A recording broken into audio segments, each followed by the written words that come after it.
नमस्कार. कवितेचं नाव आहे चेहरे. आपल्या आजूबाजूला वावरणारे बरेच असतात चेहरे. आपल्या आजूबाजूला वावरणारे बरेच असतात चेहरे.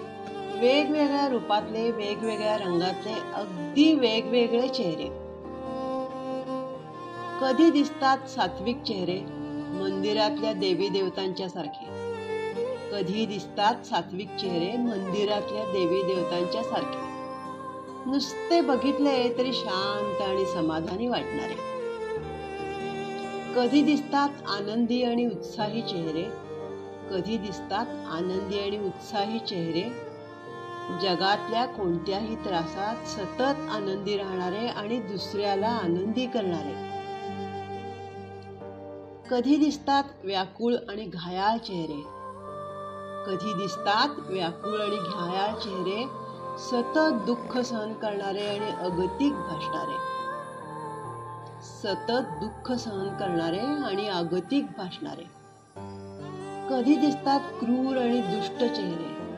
कधी दिसतात क्रूर आणि दुष्ट चेहरे, जणू पूर्ण मानवजातीला संपवायला निघालेले.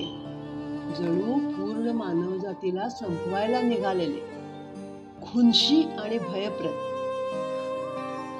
पण चेहरे वाचणे मात्र तितकेसे सोपे असत नाही बर का. चेहरे वाचणे मात्र तितकेसे सोपे असत नाही बर का. लोक सगळीकडे सोज्वळ मुखवटे घेऊन वावरत असतात. लोक सगळीकडे सोज्वळ मुखवटे घेऊन वावरत असतात. आत मात्र खरेखुरे भयानक पाशवी चेहरे दडलेले असतात. आत मात्र खरेखुरे भयानक पाशवी चेहरे दडलेले असतात.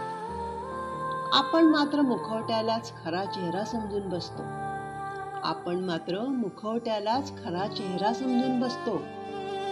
आणि मग या असंख्य चेहऱ्यांच्या गर्दीत आणखी एका चेहऱ्याची भर पडते. तो म्हणजे आपला स्वतःचाच फसगत झालेला चेहरा.